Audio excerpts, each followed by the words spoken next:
Hello everyone, welcome to IKTab. First of all, I wish you all a very happy and prosperous Holi.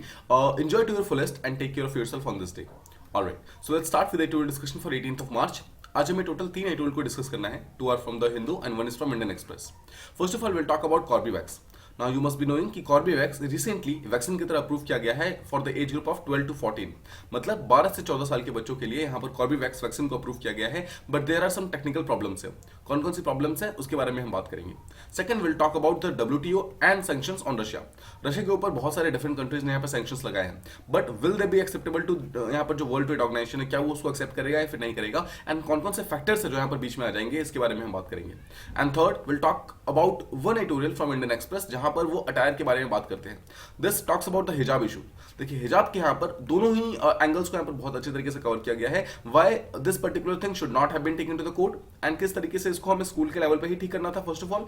Second चीज, अगर इसको लेकर भी गए थे तो क्यों हमें हिजाब के थ्रू जो बच्चे थे वहां पर, मतलब जो गर्ल्स थी, उनके जो भी उनके राइट्स वगैरह थे, जो भी उनकी बिलीफ्स थी, उनको प्रोटेक्ट करना क्यों इंपॉर्टेंट था. एक तरफ तो हम ये समझेंगे. On the other hand will try to understand कि क्यों इस हिजाब के इस पर्टिकुलर लॉ के अगेंस्ट में बोलना बहुत जरूरी है. Because this hijab is not a essential practice of Islam that we know, right. Islam का कहीं ना कहीं ये मतलब किसी भी टाइप का कोई रिलीजियस प्रैक्टिस नहीं है. ये एक पैट्रियार्की का एक टाइप का कंसेप्ट है जो कि वुमेन्स को पैट्रोनाइज करने के लिए किया जाता था. तो क्यों यहाँ पर हिजाब का कंसेप्ट हटना जरूरी था, that was also important. So we'll talk about these 3 editorials. So let's start with the first one. यहाँ हम सबसे पहले बात करने वाले हैं कॉर्बेवैक्स के बारे में एंड वाई एक टाइप का अनहेल्दी प्रेसिडेंट यहाँ पर सेट किया जा रहा है by the government of India.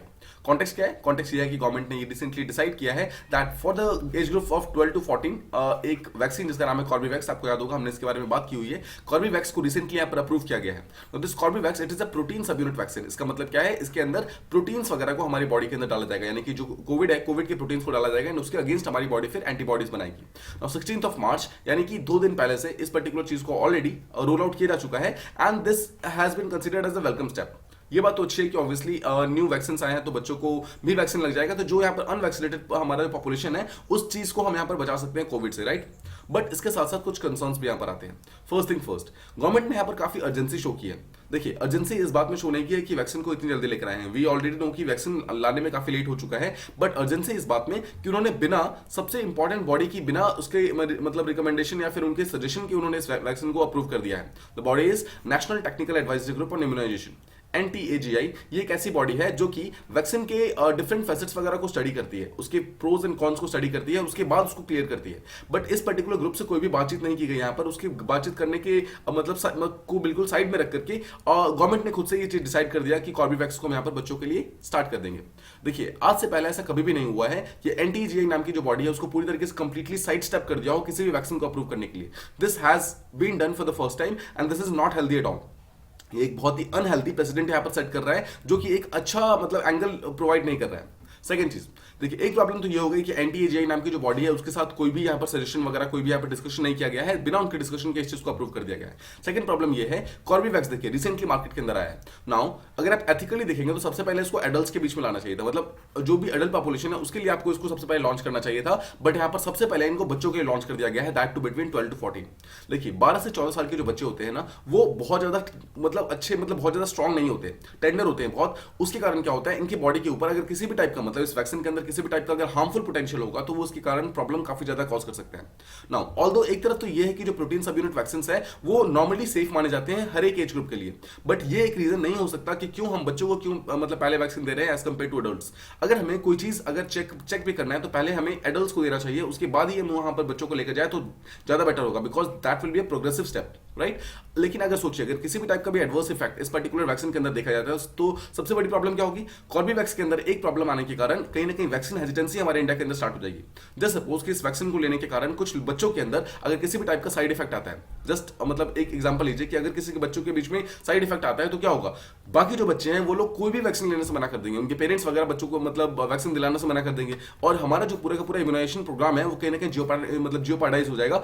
उस पूरे के पूरे हमारे वैक्सीनेशन के प्रोग्राम के ऊपर कहीं ना कहीं प्रॉब्लम आ जाएगी. सेकंड चीज देखिए, थर्ड चीज, फर्स्ट चीज तो आपने समझा एंटी-एजीआई के साथ यहाँ पर कोई भी बातचीत नहीं की गई। सेकंड चीज, मतलब पहले हमें एडल्ट्स के बीच में इस चीज को इंट्रोड्यूस करना चाहिए था, बट हमने एडल्ट से पहले बच्चों के बीच में ये चीज इंट्रोड्यूस कर दिया।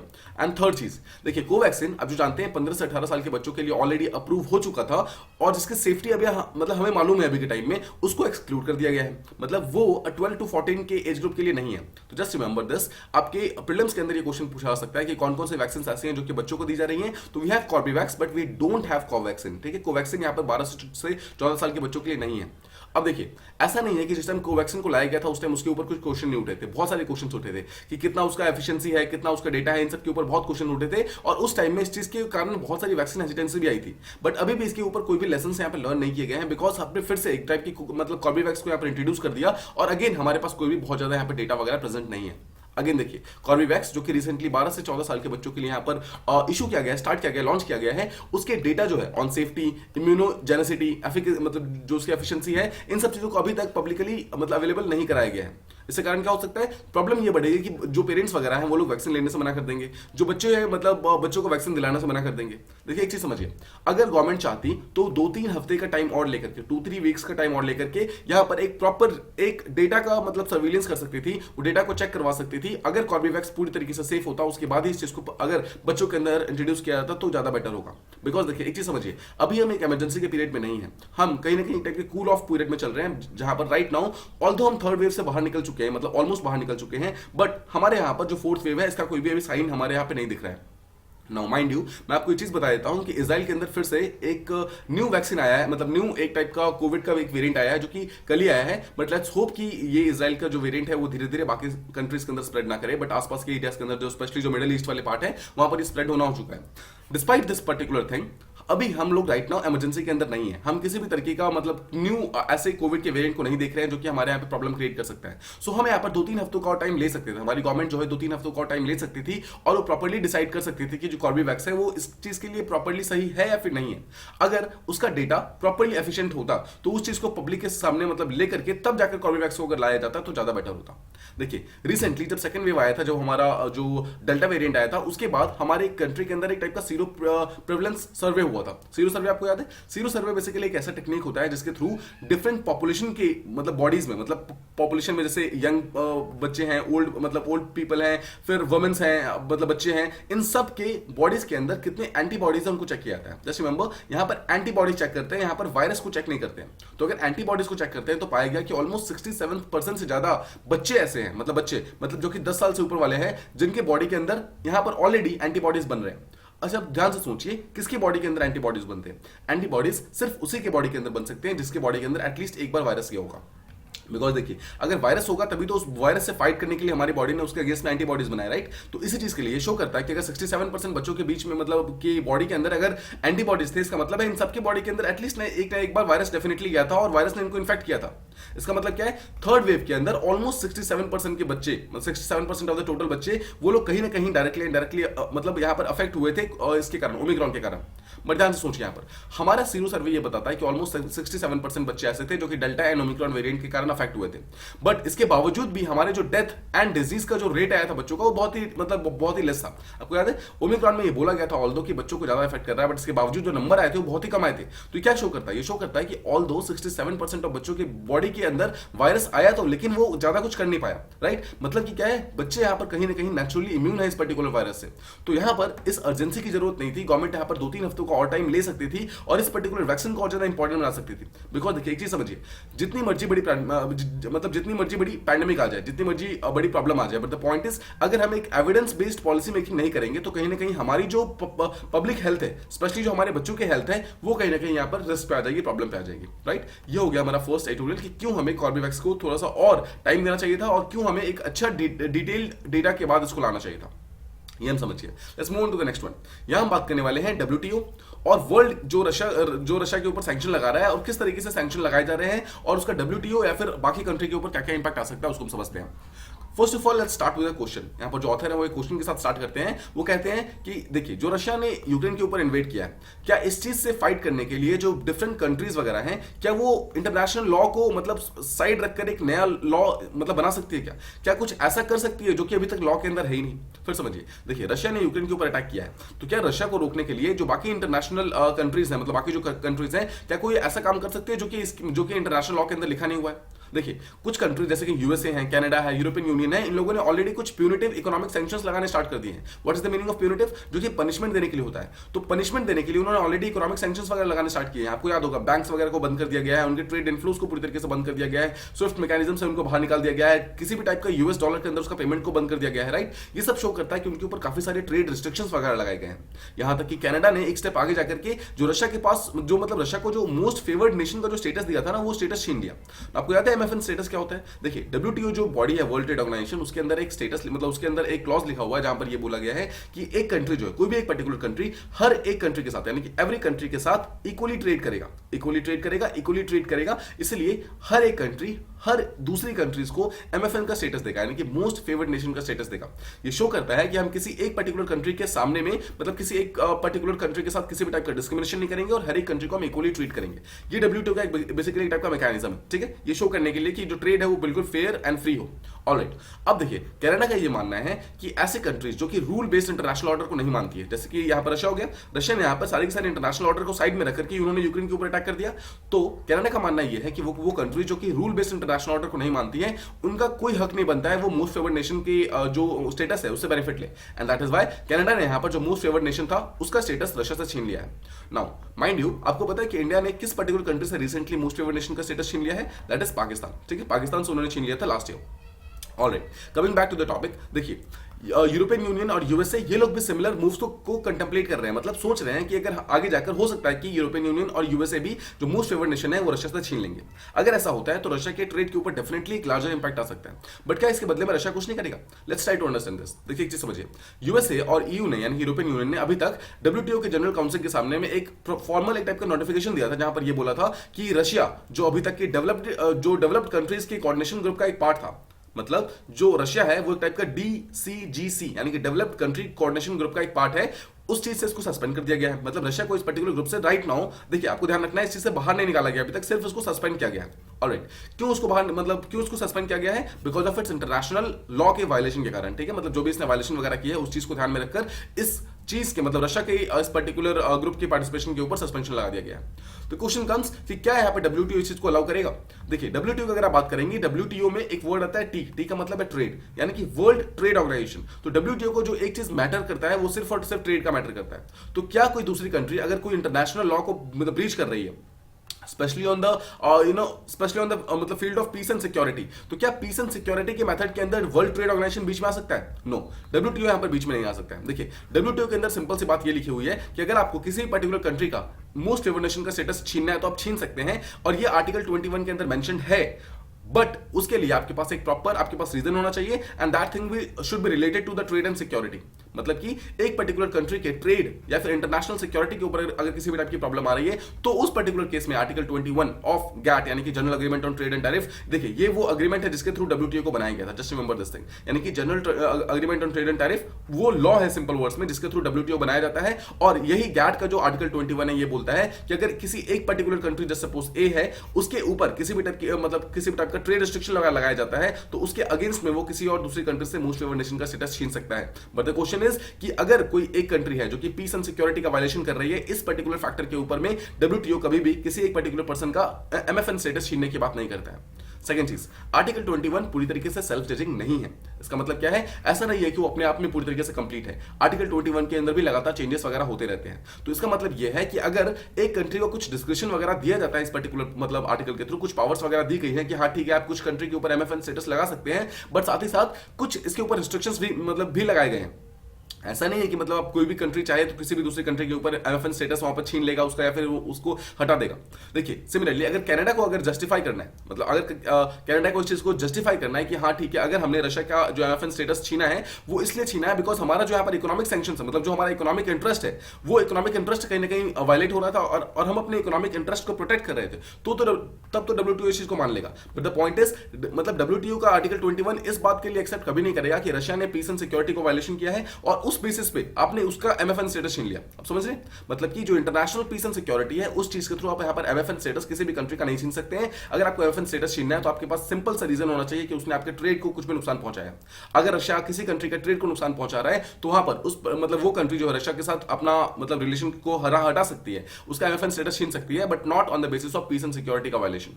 सिमिलरली देखिए 2014 के अंदर भी जब रशिया ने क्रीमिया के ऊपर एनेक्सेशन किया था तो मतलब कि जो यहाँ पर यूक्रेन था उसने रशिया के अगेंस्ट डब्ल्यूटीओ के अंदर एक टाइप का कंप्लेंट फाइल की थी। और 2019 के अंदर फाइनली उन्होंने इस चीज को चेक किया था जहां पर उन्होंने ये बोला था कि रशिया ने ये चीज गलत किया है। अब देखिए रशिया ने उस चीज को हिट बैक किया, मतलब वापस उसके अगेंस्ट कुछ सैंक्शंस वगैरह लगाए जहां पे उन्होंने यूक्रेन के ऊपर सैंक्शन लगा दिए कि यूक्रेन अपना कोई भी सामान अगर किर्गिस्तान से भेजेगा तो उस चीज से पहले उसको रशिया की परमिशन चाहिए होगी। जब तक वो रशिया का परमिशन नहीं लेगा तब तक वो इस चीज को मतलब यूक्रेन अपने सामानों को किर्गिस्तान में नहीं भेज सकता है। एंड सेकंड चीज रशिया ने यहाँ पर परमिशन देने से पूरी तरीके से मना कर दिया। सिंपल वर्ड्स में रशिया ने टोटल यूक्रेनियन गुड्स को पूरी तरीके से बैन कर दिया किर्गिस्तान के अंदर जाने से। तो इस चीज के अगेंस्ट अगेन यूक्रेन ने यहाँ पर डब्ल्यूटीओ के अगेंस्ट कंप्लेंट फाइल की, राइट, अंदर कंप्लेंट फाइल की। द पॉइंट वाज यूक्रेन के चैलेंज को यहाँ पर कहीं ना कहीं हटा दिया गया था बिकॉज रशिया ने जो भी चीजें की थी वो उसके खुद के इंटरेस्ट के अंदर था। बिकॉज देखिए पहले यूक्रेन ने रशिया के ऊपर यहाँ पर सैंक्शन लगाए थे और उसके रिटेलिएशन में रशिया ने यूक्रेन के ऊपर सैंक्शन लगाए थे। तो देखिए ये जो डब्ल्यूटीओ है ना कहीं ना कहीं फ्लॉड है। फ्लॉड का मतलब इसलिए है बिकॉज यहाँ पर डब्ल्यूटीओ इस चीज की मतलब जो इसकी गरिमा है उसको समझता नहीं है, वो सिर्फ मतलब लॉ बेस्ड काम करता है। तो यहां पर रशियन इन्वेजन ऑफ यूक्रेन यहां पर कहीं ना कहीं वायलेशन ऑफ इंटरनेशनल लॉ तो है, ये बात समझ आ रही है, बट इस चीज के अगेंस्ट क्या यहां पर एक्सेप्ट किया जाएगा ये चीज हमें पता नहीं है अभी तक। एंड मोर इंपॉर्टेंटली ये शायद ऐसा हो सकता है कि ये चीजें नहीं एक्सेप्ट हो। नाउ अगेन अगर रशिया यहां पर इस चीज को जो मोस्ट फेवर्ड नेशन का जो सस्पेंशन हुआ है बाय कनाडा, इस चीज को अगर डिस्प्यूट सेटलमेंट बॉडी के अंदर लेके जाता है डब्ल्यूटीओ के, तो यहां पर कनाडा को फर्स्ट ऑफ ऑल प्रूव करना होगा कि जो भी इसके एक्शंस वगैरह हैं वो ट्रेड के कारण लिए गए हैं, मतलब आर्टिकल 21 के अंदर लिए गए हैं और वो किसी रूल बेस्ड ऑर्डर के कारण ये सब एक्शन नहीं ले रहा है। मतलब जस्ट बिकॉज रशिया ने यहां पर इंटरनेशनल पीस एंड सिक्योरिटी को वायलेट कर रखा है इस चीज के कारण मैं यहां पर एक्सेप्ट मतलब इसके कारण मैं यहां पर ये एक्शन ले रहा हूं, that is not possible. WTO उस चीज को कभी नहीं मानेगा। सेकंड चीज, अगर इसको जुडिशियली एस्टैब्लिश कर भी दिया जाता है कि रशिया ने मतलब यूक्रेन का इन्वेजन किया है और रशिया ने इंटरनेशनल लॉ को मतलब यहां वायलेट किया है, इसके बावजूद इसके ऊपर ट्रेड सैंक्शन नहीं लगा सकते इस पर्टिकुलर फील्ड के अंदर। बिकॉज देखिए फिर से समझिए एक बार, डब्ल्यूटीओ के अंदर अगर आपको कोई भी सैंक्शन लगाना है तो वो ट्रेड से रिलेटेड ही होने चाहिए, आप किसी भी और बेसिस के ऊपर उसके ऊपर सैंक्शन नहीं लगा सकते। अब देखिए एक चीज समझिए, ये चीज तो बहुत ही अनडाउटेड है, मतलब अनडाउटेड है। यूएन सिक्योरिटी काउंसिल ने भी और यूएन जनरल असेंबली ने दोनों ने इस चीज को मान लिया है कि रशिया ने जो अटैक किया है वो एक टाइप का इंटरनेशनल आर्म्ड कॉन्फ्लिक्ट है और यूक्रेन के ऊपर ये पर्टिकुलर कॉन्फ्लिक्ट स्टार्ट हुआ है। बट इसके बावजूद अगर एक पर्टिकुलर कंट्री के इकोनॉमिक सैंक्शन मतलब इकोनॉमिक इंटरेस्ट है, जब तक वो वायलेट नहीं होंगे ना तब तक कोई भी कंट्री रशिया के ऊपर डायरेक्टली ट्रेड सैंक्शन नहीं लगा सकती है, and that too with respect to WTO. तो यहां पर क्या कर सकती है, देखिए कंट्रीज जो है एक लूप होल ढूंढ सकती है और इस लूप होल के थ्रू ये बोल सकती है कि इस वॉर के कारण हमारा जो हमारा इकोनॉमिक इंटरेस्ट है वो कहीं ना कहीं बंद हो गया है, मतलब खराब हो गया है, उसके कारण हम यहाँ पर रशिया के ऊपर वो लगा रहे हैं, ठीक है, जो एमएफएन स्टेटस का जो स्टेटस है वो छीन रहे हैं वो हम उसके कारण कर रहे हैं। तो वहां पर तो चलो ठीक है एक्सेप्ट कर सकती है डब्ल्यूटीओ, हो सकता है कि डब्ल्यूटीओ एक्सेप्ट कर ले, बट इसके अलावा कोई भी और मैटर अगर होगा तो वहां पर उस चीज को एक्सेप्ट नहीं करेगा। अब एक और प्रॉब्लम यहाँ पर आती है, देखिए जो यहाँ पर डिस्प्यूट सेटलमेंट बॉडी है उस चीज का सबसे बड़ा प्रॉब्लम यह है कि यहाँ पर फंक्शनिंग नहीं है। मतलब अगर रशिया यहाँ पर कुछ चीज को लेके जाना भी चाहे डीएसबी के अंदर तो वो चीज एक्सेप्ट मतलब वो चीज काम ही नहीं करेगी बिकॉज यूएसए ने पिछले कुछ सालों से इसके अंदर कोई भी अपॉइंटमेंट ही नहीं किया। पॉइंट ये है कि अमेरिका लगातार ब्लॉक कर रहा है, अमेरिका लगातार इसके अपॉइंटमेंट को यहां पर रोक रहा है, जहां पर इसके पिछले 4-5 सालों से देखा गया है इसके अंदर कोई मेंबर ही प्रेजेंट नहीं है, यानी कि dispute settlement body despite the fact कि एक बहुत ही इंपॉर्टेंट बॉडी है डब्ल्यूटीओ का, बट इसके अंदर कोई अभी ऐसा कोई जज ही प्रेजेंट नहीं है जो कि केसेस को सॉल्व वगैरह करे। अब देखिए यहां पर प्रॉब्लम ये बोलता है कि हम यहाँ पर ट्रीज के बारे में बात कर रहे हैं, हम यहाँ पर लार्जर पिक्चर के बारे में बात कर रहे हैं, बट जो यहाँ पर छोटी छोटी चीजें जो यहाँ पर वुड्स हैं हम उसके बारे में कहीं ना कहीं इग्नोर कर देते हैं। तो वो कंट्रीज देखिए वो कंट्रीज जो कि रशिया को ये बोल रही है कि आपको इंटरनेशनल लॉ को फॉलो करना होगा, उन्हें खुद भी तो इंटरनेशनल लॉ को फॉलो करना होगा ना, राइट। सो कोई भी ऐसी चीज जो कि इंटरनेशनल लॉ के अंदर भी राइट नाउ नहीं है, मतलब कोई भी ऐसा लॉ जो कि अभी इंटरनेशनल एरेना के अंदर नहीं है, उस चीज को यूज करके हम रशिया के ऊपर अटैक नहीं कर सकते हैं। हमें कोई ऐसा लूप होल ढूंढना होगा या फिर कोई ऐसा लॉ ढूंढना होगा जिसके थ्रू एक्चुअली रशिया के ऊपर अटैक किया जाए। अगर रशिया की इलीगल एक्टिविटीज को अगर आपको काउंटर करना है तो आप खुद इलीगल होकर इस चीज को काउंटर नहीं कर सकते हैं। ऐसा ऑथर, जो मेन ऑथर है उनका यहाँ पर मेन पॉइंट बोलना ये चीज है, ठीक है। अब देखिए फाइनली ऑथर यहाँ पर ये बोलते हैं कि हर एक कंट्री अगर अपने हाथों के अंदर लॉ लेना स्टार्ट कर देगी, कानून को अपने हाथों में लेना स्टार्ट कर देगी, तो जो रूल बेस्ड इंटरनेशनल ऑर्डर है, जो हर एक कंट्री रूल्स के बीच मतलब बीच में रहती है, वो कहीं ना कहीं उसकी लेजिटिमेसी वगैरह कहीं ना कहीं मतलब खत्म हो जाएगी और हमारा पूरा वर्ल्ड इकोनॉमी जो है वो क्रैशिंग डाउन हो जाएगा। उसके कारण प्रॉब्लम काफी ज्यादा बढ़ जाएगी, हमारी जो वर्ल्ड इकोनॉमी है वो पूरी तरीके से खराब हो जाएगी। Now this was our second tutorial. Let's talk about the next one. यहाँ हम बात करने वाले हैं कि क्या uniform is more important than education, या फिर uniform should not be more important than education. यहाँ पर हम बेसिकली हिजाब कंट्रोवर्सी के बारे में बात करने वाले हैं। कॉन्टेक्स्ट क्या है? कॉन्टेक्स्ट है कर्नाटक का हाईकोर्ट का वर्डिक्ट, जहां पर जिन्होंने ये बोला है कि स्कूल स्टूडेंट्स जो भी हिजाब पहनते थे उनका हिजाब पहनना कहीं ना कहीं बंद कर दिया गया है, और जो स्कूल का जो मतलब स्कूल की अथॉरिटीज थी उनका जो भी पॉइंट था उस चीज को यहाँ पर अपलिफ्ट किया गया। ऑलराइट, देखिए पॉइंट ये है कि क्या इसने कंट्रोवर्सी को फिनिश कर दिया? नो, कंट्रोवर्सी यहाँ पे फिनिश नहीं हुई है। हमारा कंट्री एक बहुत ही रिलीजियसली पोलराइज नेशन है। हमारे यहाँ पर हिंदू, मुस्लिम, सिख, ईसाई, ऑल्दो बहुत सारे डिफरेंट कल्चर रहते हैं, बट इसके बावजूद हमारे यहाँ पर जो 100% सेक्युलरिज्म है वो अभी तक नहीं आ पाया। टाइम एंड अगेन कभी ना कहीं प्रॉब्लम्स होती रहती है। वंस अगेन ये प्रॉब्लम आई थी, बट इस प्रॉब्लम को पूरी तरीके से सेटल करने में कर्नाटक का हाईकोर्ट यहाँ पर पूरी तरीके से सक्सेसफुल नहीं रहा है।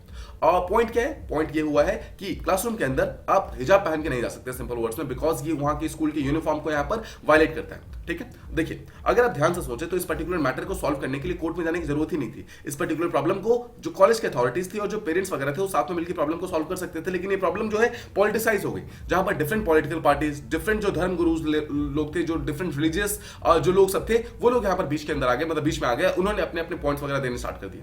द पॉइंट वाज, ध्यान से सोचिए, क्या यहाँ पर राइट टू एजुकेशन और राइट टू रिलीजियस फ्रीडम, क्या ये दोनों अलग अलग है? अगर आप सोचिए तो क्या ऐसा है कि जिसके पास राइट टू एजुकेशन है उसके पास राइट टू रिलीजियस फ्रीडम नहीं हो सकता है, या फिर सिमिलरली जिसके पास राइट टू रिलीजियस फ्रीडम है उसके पास एजुकेशन नहीं हो सकता है? This is not correct. यहाँ पर हमारे यहाँ पर एजुकेशन प्लस रिलीजियस फ्रीडम दोनों ही कंसेप्ट हमारे फंडामेंटल राइट के बहुत ही इक्वल पार्ट्स है, और हमारे फंडामेंटल राइट के अंदर ये बहुत ही स्पेसिफिकली और एक्सप्लिसिटली ये लिखा हुआ है कि हर एक पर्सन को एजुकेशन प्लस रिलीजियस फ्रीडम दोनों ही मिलेगी। तो इसका एक चीज तो हमें समझ आ गया कि दोनों लॉगर हेड्स पे नहीं है, ऐसा नहीं है कि दोनों एक दूसरे के अगेंस्ट बैठे हुए हैं, दोनों बिल्कुल साथ में है। तो हाईकोर्ट ने जो यहाँ पर अभी रिसेंटली जजमेंट दिया है, इस पर्टिकुलर प्रॉब्लम को सॉल्व करने का नहीं दिया, उल्टा प्रॉब्लम के अंदर और ज्यादा थोड़ी सी प्रॉब्लम बढ़ गई है। अब देखिए समझिए, ऑल्दो जितने भी एजुकेशनल इंस्टीट्यूशन होते हैं, स्पेशली वो जो कि प्राइवेट होते हैं, उनको अपने खुद के रूल्स बनाने की पूरी आजादी होती है, बट जो भी वो रूल्स बना रहे हैं वो फंडामेंटल राइट्स के अंदर होने चाहिए। They should not influence the fundamental rights. तो यहाँ पर कहीं ना कहीं जो कॉलेज के रूल्स वगैरह हैं, जो यहाँ पर यूनिफॉर्म को मतलब एक पर्टिकुलर रिलीजियस यूनिफॉर्म पहनने से रोक रहे हैं, वो कहीं ना कहीं इस चीज को वायलेट कर रहे हैं। एक चीज तो आप ये समझिए। तो यहाँ पर सबसे इंपॉर्टेंट चीज ये है कि यूनिफॉर्म जो है can not be more important than education itself, and this is a very very important line.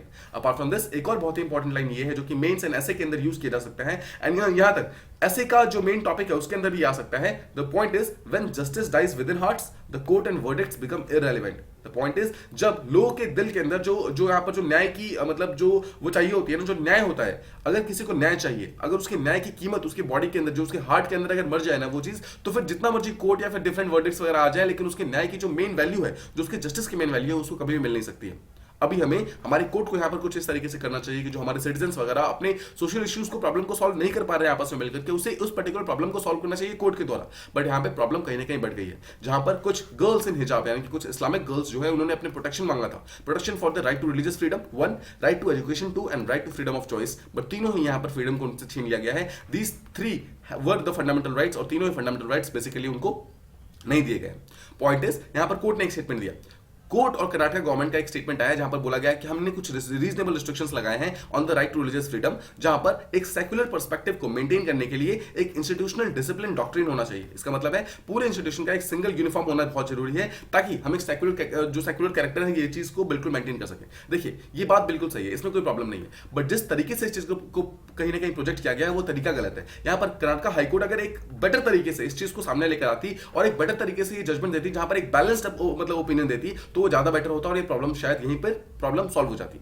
ये तो हमने समझा एक point of view. Now let's talk about the second point of view. जो ऑथर है, ऑथर यहां पर एक बहुत ही मतलब एक यूनिक पॉइंट ऑफ व्यू देती है। देखिए इस पर्टिकुलर एडिटोरियल के बाद आपको यहां पर सेकंड पॉइंट ऑफ व्यू मिलेगा। पॉइंट ये है कि हिजाब क्या यहां पर इस्लाम का एसेंशियल प्रैक्टिस है।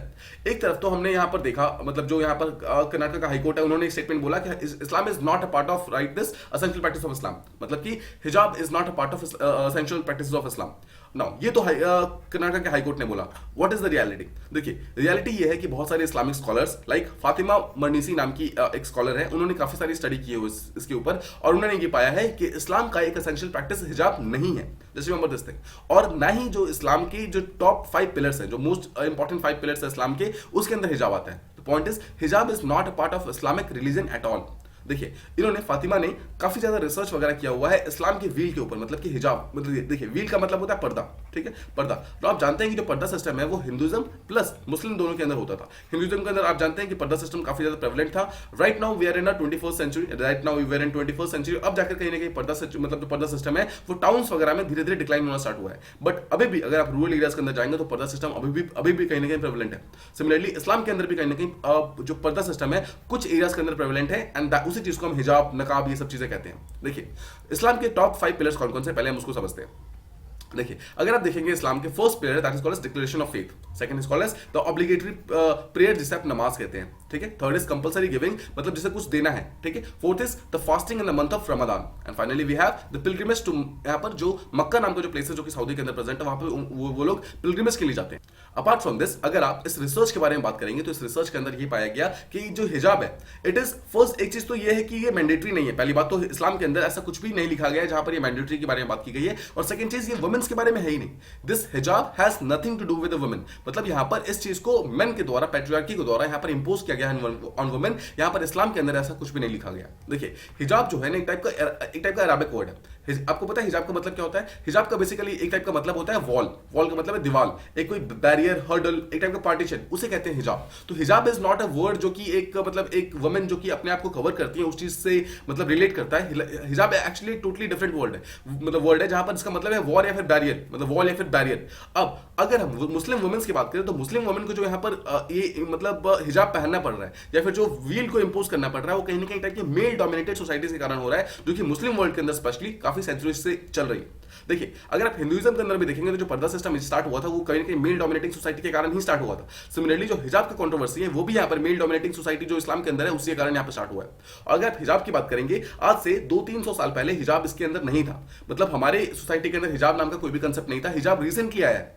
अगर आप ऑथर की बात करेंगे तो ऑथर ये बोलती हैं कि जो उनके ग्रैंड मदर्स, जो उनकी मदर्स हैं, वो लोग कभी भी हिजाब वगैरह नहीं पहनती थी। मतलब कुछ ऐसे चीजें थी जहां पर कुछ मोहल्ला की कुछ लोग थे जो कि मतलब हिजाब वगैरह पहनते थे, but the point was entire मोहल्ला used to respect that particular decision, और सब लोग उनको प्रॉपर्ली एक टाइप का यूज्ड टू फील कराते थे।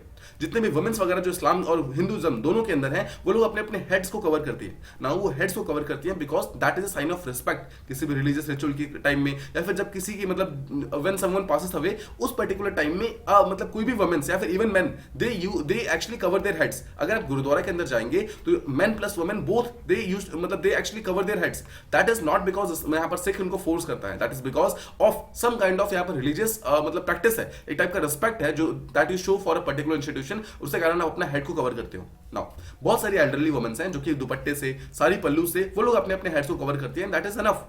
हिजाब is not a part of Islam, just try to understand that particular thing, ठीक है। अब देखिए द नेक्स्ट क्वेश्चन कम्स कि क्या हिजाब एक वुमेन्स की चॉइस है? देखिए एक तरफ ये चीज बिल्कुल सही है कि हमें हर एक पर्सन की चॉइस को रिस्पेक्ट करना चाहिए, but on the other hand हमें हर एक पर्सन को ये भी बताना होगा कि हिजाब की एक्चुअल ट्रुथ क्या है, हिजाब का एक्चुअल अगर आप बैकग्राउंड जाकर देखेंगे तो क्या है। देखिए जितने भी साउथ एशिया वाला पार्ट है ना, जो साउथ एशिया वाला पार्ट है जहां पर जो इस्लामिक कंट्रीज है बहुत सारी, उन मुस्लिम सोसाइटीज के अंदर कहीं ना कहीं सोशल रिफॉर्म्स नहीं आए हैं। हम जानते हैं कि इंडिया के अंदर जो हमारा फ्रीडम स्ट्रगल हो रहा था उस टाइम काफी सारे यहाँ पर सोशल रिफॉर्म्स आए थे, बट यहाँ पर बहुत सारी मुस्लिम सोसाइटीज ऐसी हैं जहां पर सोशल रिफॉर्म्स नहीं आए थे, और जहां पर पैट्रियार्की जो अभी भी बहुत ही ज्यादा स्ट्रांग है, और पैट्रियार्की ने अपने आप को रिलीजन के रूप में कन्वर्ट कर दिया है। समझिए स्टेटमेंट को, this is a very very important statement. Patriarchy क्या बोलता है? पैट्रियार्की बोलता है कि हर एक वुमेन को पूरी तरीके से अपने आप को कवर करना होगा, इसका मतलब है हिजाब। अब देखिए पैट्रियार्की बोलता है कि हिजाब को पहनना है, इस्लाम नहीं बोलता है कि हिजाब को पहनना है। सेकंड चीज, अगर पैट्रियार्की बोलता है हिजाब को पहनना है, बट अगर इसको लेजिटिमेसी प्रोवाइड करनी है तो यहाँ पर जितने भी लोग हैं, जितने भी ये मतलब जो भी मुस्लिम के रिलीजियस लीडर हो क्या बोलते हैं कि इस्लाम बोलता है कि हिजाब पहनना है। समझ रहे हैं आप? मतलब एक्चुअली स्टार्ट किया था पैट्रियार्की ने, बट इसको नाम दिया गया है इस्लाम का कि इस्लाम बोलता है, and that is why womens do follow this because they want to follow this particular Islam. They are not there to मतलब to follow these patriarchal institution जो है वो यहाँ पर इस्लाम को फॉलो करने के लिए हिजाब को पहनती है, बट एक्चुअली इस्लाम के अंदर हिजाब नाम का कोई कंसेप्ट यहाँ पर है ही नहीं। ये एक ऐसे टाइम की बात हो रही है जिस टाइम हम एक होली मैन को अथॉरिटी मानते थे, मतलब वी यूज टू कंसिडर कि मैन जो है वही यहाँ पर पैट्रियार्कल के हेड है और मैन ही जो सारे के सारे डिसीजंस वगैरह ले सकते हैं। द पॉइंट वाज, अगर एक ऑर्थोडॉक्स अगर आप वर्ल्ड व्यू देखेंगे तो यहाँ पर जितने भी इस्लामिक आइडेंटिटी का जितना भी बर्डन वगैरह होता है ना कि आपको ये भी फॉलो करना है, ये भी फॉलो करना है, ये भी फॉलो करना है, ये सब कहीं ना कहीं वुमेन्स ही फॉलो करती है। अगर आप मेन को देखेंगे तो मेन यहाँ पर इन सब चीजों से काफी ऊपर है, because men themselves have made these kind of rules. सोचिए ट्रिपल तलाक का जो कंसेप्ट था उसके अंदर सबसे ज्यादा हार्म किसको हुआ? वुमेन्स को, राइट? यहाँ पर अगर आप इस हिजाब के बारे में बात करेंगे तो who are not able to express themselves जैसा वो चाहे जब वो चाहे, they are again women themselves। The point is कि यहाँ पर ये जितने भी कंसेप्ट वगैरह हो रहे हैं ये पैट्रियार्की के द्वारा कंसेप्ट मतलब को लाया गया है। This is not practice in Islam right now. अगर आप कुरान के फंडामेंटल वैल्यूज को देखेंगे, you know what is Quran? Quran is the holy book of Islam. तो अगर कुरान की बात करेंगे, कुरान का फंडामेंटल वैल्यूज है that pertains to justice, kindness, compassion and wisdom. अगर देखिए अगर आप इन सब चीजों की बात करेंगे, जस्टिस हो गया मतलब न्याय दे रहा, काइंडनेस, कंपैशन रखना, बहुत ही विजडम रखना, इन सब चीजों को भूल करके कहीं ना कहीं हमारा ज्यादा स्ट्रेस जो है, हमारी सोसाइटी का ज्यादा स्ट्रेस जो स्पेशली जो इस्लामिक वर्ल्ड है उनका स्ट्रेस आउटवर्ड एक्सपीरियंस मतलब जो अपीयरेंस है उनकी तरफ जा रहा है। यहाँ पर मेन चीज कुरान के अंदर लिखा हुआ है कि जो इनवर्ड अपीयरेंस है उसको ज्यादा ब्यूटिफाई करना है, तो यहाँ पर लोग आउटवर्ड अपीयरेंस के ऊपर ज्यादा ध्यान दे रहे हैं। वहां पर बोला जाता है कि एक पवित्र वुमन वो होगी जो कि हिजाब पहनती है। देखिए अगर आप एक चीज समझिए तो हिंदुइज्म में जो सिंदूर लगाते हैं और जो इस्लाम में जो अभी हिजाब का प्रैक्टिस है, दोनों ही वुमेन्स जो है, वुमेन्स तो सेम है ना, both are humans, right? Both are humans and both should have equal rights. यहाँ पर दोनों के बिहेवियरल नॉर्म्स जो है वो कहीं ना कहीं पहले से डिसाइड कर दिए गए हैं। रिलीजन ने दोनों को डिसाइड कर दिया है कि वुमेन्स जो हिंदू वुमेन्स होंगी क्या करेंगी, जो इस्लामिक वुमेन्स होंगी क्या करेंगे। तो आप सोच सकते हैं एक गुड वुमेन की जो परिभाषा है, जो गुड वुमेन का एक टाइप का डेफिनेशन है, that is being given by a religion. देखिए इसमें कुछ गलत नहीं है। रिलीजन अगर एक पर्टिकुलर चीज को मेंटेन करने की कोशिश करता है तो religion is not wrong. The point is अगर रिलीजन यहाँ पर प्राइवेट लाइफ के अंदर पूरी तरीके से इंटरफेयर करना स्टार्ट करता है then it becomes a problem. और उस प्रॉब्लम के कारण अब कितनी सारे कंट्रोवर्सी यहाँ पर ऑलरेडी हो चुकी है। सोचिए उस पर्टिकुलर चीज को ध्यान में रखते हुए हिजाब कहीं ना कहीं गलत प्रैक्टिस की तरफ लेके जा रहा है। The girls who should be sitting in the classroom right now, वो बाहर बैठ के प्रोटेस्ट कर रही थी, राइट? कि उन्हें हिजाब पहनना है फिर नहीं पहनना है। सिमिलरली मतलब many boys and many girls जो कि हिंदुइज्म या फिर बाकी जो रिलीजन से थी, जो कि क्लासरूम के अंदर बैठ के उनको एजुकेशन अटेन करना चाहिए था, दे वर आउट देयर मतलब अपना सैफरन झंडा वहां पर फहरा रहे थे, वहां पर शो कर रहे थे कि कैसे वो हिंदुइज्म फ्रेटर्निटी के हैं या फिर जो मतलब सिख फ्रेटर्निटी के हैं। द पॉइंट इज बहुत सारे ऐसे नॉर्थ अमेरिका, फार ईस्ट या फिर बाकी पार्ट ऑफ द वर्ल्ड जहां पर वुमेन्स जो स्पेशली जो मुस्लिम वुमेन्स है जो कि प्रोग्रेसिव हो चुकी हैं, उनको अब देखिए उन कुछ कंट्री ऐसी है जहां पर वुमेन को एक मैस्कट की तरह रखा जाता है, मतलब वुमेन्स को यहाँ पर शो किया जाता है कि they are the head of the states. Now बच्चे वील वाला कंसेप्ट है, यानी कि जो नकाब वाला कंसेप्ट है, ये अभी भी अरबिक कंट्रीज के अंदर हो रहा है। नाउ ये चीज कहीं ना कहीं इस्लामोफोबिया के बारे में बताता है। ये शो करता है कि देखिए जो इस्लामिक कंट्रीज है, इस्लामिक जो लोग हैं वो लोग कहीं ना कहीं ये चीज मानते हैं कि जो इस्लाम रिलीजन है वो खतरे में है और उससे बचाने के लिए हमें इस्लाम को प्रोपोगेट करना जरूरी है। एंड दिस पर्टिकुलर सोच जो है ना, that is the biggest problem. इसी पर्टिकुलर सोच को अगर यहाँ पर किसी तरीके से हम रोक सके, एक सेकुलर कैरेक्टर को हमें यहाँ पर मेंटेन कर सके, what is the meaning of Hinduism, Muslim, Sikh, Christianity अगर हम सबके सब साथ नहीं रह सकते हैं तो। इंडिया इज अ कंट्री जहां पे सबके सब साथ में रहते हैं, right? India is a country जहां पर सबके सब एक साथ पीसफुली यहाँ पर थाउजेंड्स ऑफ ईयर से रह रहे हैं। So why not maintain it, right? देखिए अगर अगेन हिजाब, नकाब, ये सब कंसेप्ट जो है कहीं ना कहीं पैट्रियार्कल कंस्ट्रक्ट है, it is not intrinsic to Islam. Islam के अंदर ऐसा कोई भी कंसेप्ट नहीं लिखा गया है। Just try to understand this thing, ठीक है? अगेन इंडिया की बात करेंगे, इंडिया एक डेमोक्रेटिक कंट्री है, not just a democratic country, India is a secular country जहां पर मल्टी फेथ एक साथ रहते हैं। मल्टी फेथ का मतलब है बहुत सारे डिफरेंट रिलीजन एक साथ रहते हैं, जहां पर हमारी जो कॉमन वैल्यूज है दे आर नॉट कि हमें हिंदुइज्म को अपलिफ्ट करना है, हमें मुस्लिम को यहाँ पर अपलिफ्ट करना है, फिर इस्लाम को अपलिफ्ट करना है। हमारा मेन चीज है कि हमें जस्टिस को अपलिफ्ट करना है, हमारी इक्वालिटी, प्लूरलिज्म, इन सब चीजों को अपलिफ्ट करना है। हमें हमारे जो सेकुलरिज्म का कंसेप्ट है, ऑल्दो हमारे इंडिया के अंदर सेकुलरिज्म हमारे 1950s जब हमारा एजुकेशन मतलब हमारा कॉन्स्टिट्यूशन बना था तब से हो रहा है, बट देखिए ऐसा नहीं है कि हमारा सेकुलरिज्म यहाँ पर 100% सही रहा है। कुछ प्रॉब्लम्स यहाँ पर रही हैं, हमारे रिलीजियस लाइन्स के बीच में बहुत सारे टेंशंस आए हैं, हमारे बहुत सारे दंगे वगैरह हुए हैं, बहुत सारे प्रोटेस्ट हुए हैं, बहुत सारे कॉन्फ्लिक्ट हुए हैं। बट अगर आप एक चीज समझेंगे तो इन सारे के सारे रॉयट्स के बावजूद, इतने सारे कम्युनलिज्म, इतने सारे प्रॉब्लम्स, इतने सारे टेंशंस के बावजूद आज भी हम राइट नाउ एक प्लूरल और एक बहुत ही पीसफुल सोसाइटी है। आज भी हमारी कंट्री के अंदर हिंदू, मुस्लिम, सिख, ईसाई सबके सब बिल्कुल साथ साथ रहते हैं। ऑल्दो यहाँ पर बहुत सारे इंसिडेंट्स ऐसे हुए जहां पर हेट स्पीच के बारे में बात की गई है, जहां पर मुस्लिम्स के जेनोसाइड के बारे में बात की है। आपको याद होगा हरिद्वार के अंदर रिसेंटली एक इंसिडेंट हुआ था जहां पर मुस्लिम्स के जेनोसाइड के बारे में बात की जा रही थी। बट इसके बावजूद अगर आप समझेंगे तो ये सब काम कहीं ना कहीं कुछ लोगों का है, कुछ लोगों का है। उस कुछ लोगों के कारण हम पूरे बाकी जितने भी मतलब सिटीजन लोग हैं, बाकी जितने भी लोग हैं, उनको हम खतरे में नहीं डाल सकते। हमारे जो ऑर्डिनरी इंडियंस हैं, देखिए we are not talking about ordinary Hindus, we are not talking about ordinary Muslims, we are talking about ordinary Indians. अब वो इंडियंस हिंदूज, मुस्लिम, सिख, ईसाई कुछ भी हो, बट आपको यहाँ पर डिवाइसिव पॉलिटिक्स है उन सबसे दूर रहना होगा, हेट पॉलिटिक्स से दूर रहना होगा। देखिए we are the future of the country, right? We are the youth of the country. It is we who will decide कि कल को हमारा कंट्री किस पर्टिकुलर डायरेक्शन में जाने वाला है। मतलब आप में से कोई ऐसे होंगे जो कि इंडिया के सबसे बड़े इंजीनियर्स बनने वाले हैं, आप में से इंडिया के कुछ सबसे बड़े सॉफ्टवेयर डेवलपर्स बनेंगे, आप में से कुछ लोग सबसे बड़े ब्यूरोक्रेट्स बनेंगे। द पॉइंट इज कि right now we are the youth and we will decide कि हमारा कंट्री किस तरीके से जा रहा है, किस तरीके से ट्रैवल कर रहा है। तो राइट नाउ हमारा जो मेन एम होना चाहिए, that should be peaceful coexistence, tolerance and mutual respect. Hindu, Muslim, Sikh, ईसाई, कोई भी रिलीजन हो, सबको यहाँ पर पीसफुली कोएग्जिस्ट करना है, सबको एक दूसरे को टॉलरेट करना है, एक दूसरे के रिलीजन को प्रॉपर्ली रिस्पेक्ट करना है, म्यूचुअल रिस्पेक्ट। एंड तभी क्या होगा, हमारा जो कंट्री है वो सच में एक सेक्युलर जो कंट्री है वो बन पाएगा। देखिए religion is not a bad thing, religion is a good thing, but religion हमारा प्राइवेट जो लाइफ है उसका पार्ट है। रिलीजन हमारे पब्लिक लाइफ का पार्ट कभी भी नहीं होना चाहिए। देखिए दो वर्ड्स होते हैं, एक होता है ओवर्ट, एक होता है कोवर्ट। अब जानते हैं दोनों के बीच में डिफरेंस क्या है? ओवर्ट का मतलब होता है जो हम पब्लिक के सामने शो करके करते हैं, और कोवर्ट का मतलब होता है जो हम छुप के करते हैं। ठीक है, तो देखिए रिलीजन जो है कभी भी ओवर्ट नहीं होना चाहिए। ठीक है, रिलीजन हमेशा कोवर्ट रहना चाहिए, रिलीजन हमेशा प्राइवेट रहना चाहिए। जो रिलीजन है वो आपका पर्सनल बिलीफ है, वो आपका मतलब आपका प्राइवेट रियल्म है, और उस प्राइवेट रियल्म को आपको पब्लिक के अंदर लेके नहीं आना है। देखिए कुछ ऐसी कंट्रीज है जहां पर रिलीजन को पब्लिक लाइफ बनाया गया है, अफगानिस्तान, पाकिस्तान, और उस कंट्री की क्या हालत है वो हम ऑलरेडी जानते हैं। उन कंट्री के अंदर कहीं ना कहीं हैवक क्रिएट हो गया because of this particular thing, right? इन सब चीजों के बाद यहाँ पर जो ऑथर है वो यहाँ पर ये बोलती हैं, देखिए जितने भी गर्ल्स वगैरह हैं, जितने भी गर्ल चाइल्ड्स हैं, they must be in school with और विदाउट हिजाब। This is again a very very important line, जो कि आप एसएस के बीच में जीएस पेपर 1 और 2 के अंदर जितने भी क्वेश्चन जो वुमेन्स के इस चीज के बारे में आएंगे। और देखिए डेफिनेटली एक हिजाब के ऊपर क्वेश्चन आने वाला है, हिजाब से ऊपर कहीं ना कहीं रिलीजियस टॉलरेंस के ऊपर कुछ ना कुछ question, right to freedom of religion के अंदर कुछ ना कुछ क्वेश्चन डेफिनेटली इस बार मेंस के अंदर आएगा, and that will be for sure. तो उस टाइम में जितने भी आप लाइन्स यहाँ पर देख रहे हैं, जिसको हम डबली ट्रिपली मतलब बार बार हम फोकस कर रहे हैं, उन सब चीजों को आप एक जगह पर नोट कर सकते हैं। ठीक है, देखिए क्या होता है नॉर्मली जब भी आप मेंस लिखते हैं ना, तो one thing that happens most of the time is कि जब आप मेंस लिखने जाएंगे उसके कुछ दिनों पहले, मतलब कुछ दिनों पहले, एक हफ्ते पहले, 2 हफ्ते पहले, you will start searching for the codes. हम क्या करते हैं, बहुत सारे कोड्स वगैरह सर्च करते हैं, और उस कोड्स को फिर हम एक पेपर पे लिखते हैं, उसको फिर हम याद करना स्टार्ट करते हैं, ताकि हम उसको एसेस के अंदर, मेंस के पेपर के अंदर यूज कर सकें। बट द पॉइंट इज ज्यादा बेटर तब होता है अगर आप आज से ही, मतलब डे 1 से ही, अगर कुछ कोड्स को अगर आप ऑलरेडी मतलब एक सेपरेट नोटबुक के अंदर लिखते हैं और उसको लगातार पढ़ते रहते हैं, तो क्या होगा, ऑटोमेटिकली आपका जो कोड्स वगैरह है वो इतने स्ट्रेंथन हो जाते हैं कि आपको आगे जाकर कुछ भी अलग करने की जरूरत नहीं होती। आपके पास सारी की सारी चीजें रेडी होती हैं, और लास्ट के जो 1 से 2 हफ्ते होते हैं आप उसको सिंपली अपने रिवीजन के फॉर्म में यूज कर सकते हैं। फाइनली तो ऑथर यहां पर ये बोलते हैं कि नेशन तभी प्रोग्रेस करेगा जब गर्ल्स एजुकेटेड हो रही हैं, एम्पावर्ड हो रही हैं, नॉट तब जब वो हिजाब पहन रही है या फिर नहीं पहन रही है। हिजाब की कंट्रोवर्सी कभी भी एक वुमेन को अपलिफ्ट नहीं कर सकती है, एम्पावर नहीं कर सकती है। ओनली थिंग जो कि एम्पावर कर सकती है दैट इज एजुकेशन, और एजुकेशन ही वो चीज है जो कि मायने रखता है। अगर हमें सच में गर्ल्स को इक्वल राइट्स वगैरह प्रोवाइड करने हैं, तो हमें उनको इक्वल एजुकेशन देना चाहिए। हमें हिजाब की कंट्रोवर्सी से कहीं ना कहीं दूर रहना चाहिए। गवर्नमेंट को यहाँ पर कुछ ऐसे रूल्स वगैरह बनाना चाहिए जिससे गर्ल्स को ग्रेटर एक्सेस मिल सके, उनको हायर एजुकेशन के लिए लेके जाना चाहिए। हमें यहाँ पर जो गर्ल्स की जो डिक्लाइनिंग मतलब जो एनरोलमेंट रेशियो है उसके ऊपर ध्यान देने की जरूरत है। हमें हिजाब कंट्रोवर्सी के ऊपर ध्यान देने की जरूरत नहीं है, हमें इन सब चीजों के ऊपर ध्यान देने की जरूरत है। किस तरीके से हम उनको ज्यादा से ज्यादा एजुकेट कर सकते हैं, हम उनको किस तरीके से एम्प्लॉयमेंट प्रोवाइड कर सकें, किस तरीके से हम उनको आगे लेके जा सकते हैं।